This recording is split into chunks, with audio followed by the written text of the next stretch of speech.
G'day everyone, and welcome back to another episode of SouthRidge Monaro Rebuild. So, here we have it. The bonnet is installed. It was an interesting process. We got there in the end, and I'm happy with the result. But let's just run through a few of the things that I've learnt along the way and what the install looks like now. So, as you can see, the bonnet, the orange peel is no more. I actually decided to sand it back with 800 and then just go over it again with another hit of clear coat. I let that set for about a week, and then I just went over it with 3000 grit, nice and high, and then just polished it, and it's come up reasonably good. Ideally, it sort of suits the age and look of the car, because I really didn't want to have to blend anything in on the existing panels. One, takes more time. Two, it's more materials. And three, I don't think I could do a good blend job anyway if I tried. So, this is my DIY result. Pretty happy with it, considering all costs involved. The bonnet itself was really cheap. Got it off the classifieds at about probably 1/4 of the price of retail. As you saw from the previous footage, it was just in primer, like a high fill, and it had little bits of damage here and there, but I thought I could definitely work with that. And then the paint itself, I mostly used what I had left over from a previous build, and then just got the new base coat colour. So overall, for the time it took, probably took me a bit too long considering the stuff up with the orange peel at the beginning. That's honestly down to pretty much the temperature of the day. If you're short on time, don't risk spraying in 30-degree weather. It's just not worth it. Wait for a really nice cold day, and that way when you do hit the car with paint, it'll have enough time for a bit of flow, and it will level out, and you won't get that paint drying before it even hits the surface, and then you end up with all that orange peel. It's no good.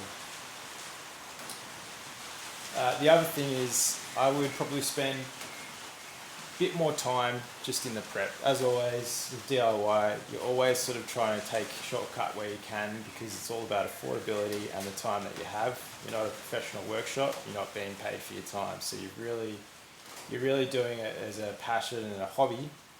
And if you're one of those people that like things to be 100%, you probably take about 10 years to complete your car. For those who need to get things done quick and ready for an upcoming show, usually you're going for about that 95%, 99%, it'll do, yeah. And then when you're retired and you don't work a full-time job, you can certainly spend all that time getting that 110%.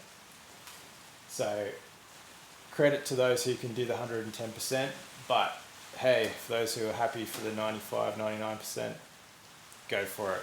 This is something that anyone can do.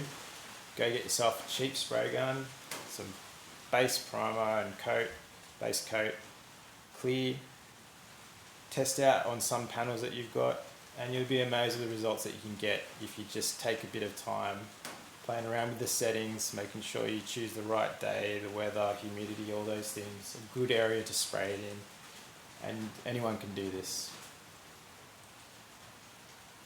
So, let's move on to underneath the bonnet.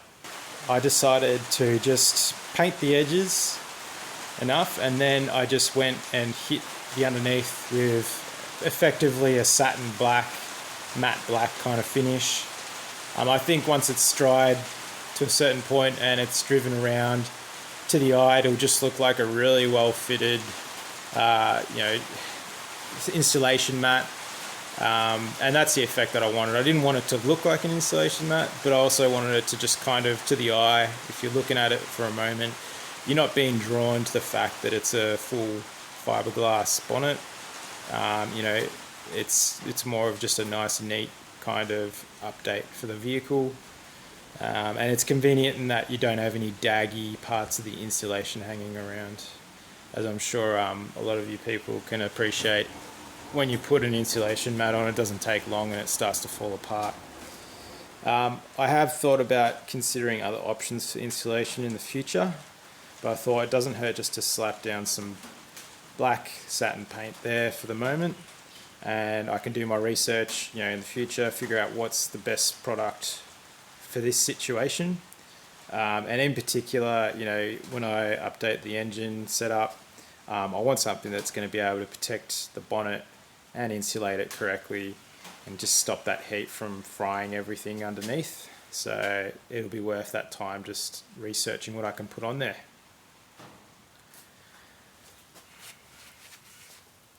I've also fitted the water jet line. I am going to just tape it up on there. You can barely see it here, and that's the idea. I really don't want it to be something that you can visually look at every single time you pop the bonnet.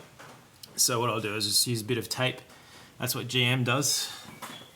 Pretty much put a bit of tape across here, and they hold the line in there, and that's it. And then the insulation goes over the top. So I'm just going to follow their lead on that. Maybe even just get a nice little tab that goes in this hole here and hold it there. Might be quite neat. And that's it. Not going to overthink it.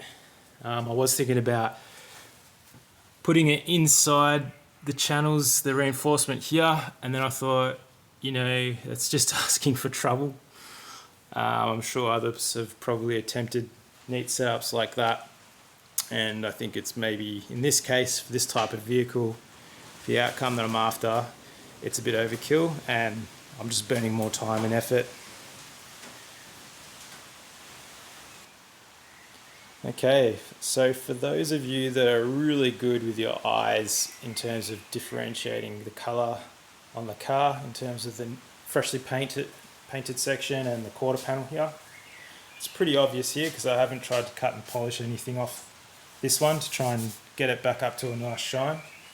But you can see that there is about 25 years difference in the colour there. It has faded a bit.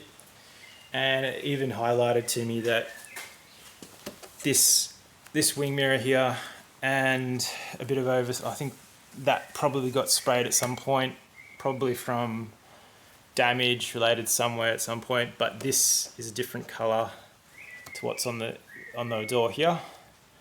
And then probably the door and the front quarter here match. So I think this has had some form of paint correction, or for whatever reason, maybe there's a small insurance job on it and I just don't have the history on it. But to be honest, I didn't buy this car because I was concerned about history. I bought it to enjoy it. So yeah, I'm not super fussed. For the price that I paid for this car and the results that I'm getting, I'm quite happy. If I had paid the usual price that many do for these cars, yes, I would be jumping up and down about getting paint colour spot on. But for what I'm going for, I'm just wanting to have fun with this and do as much as I can DIY, and enjoy the process and not beat myself up for it. So, all right, thank you for watching, and make sure, please do like, share, and subscribe, and do all those social things. We have upcoming episodes where I'll be doing the seats, and I'll also be going to a car show. So till then, make sure you stay safe on the roads and enjoy doing your builds, and we'll chat later. All right, see ya.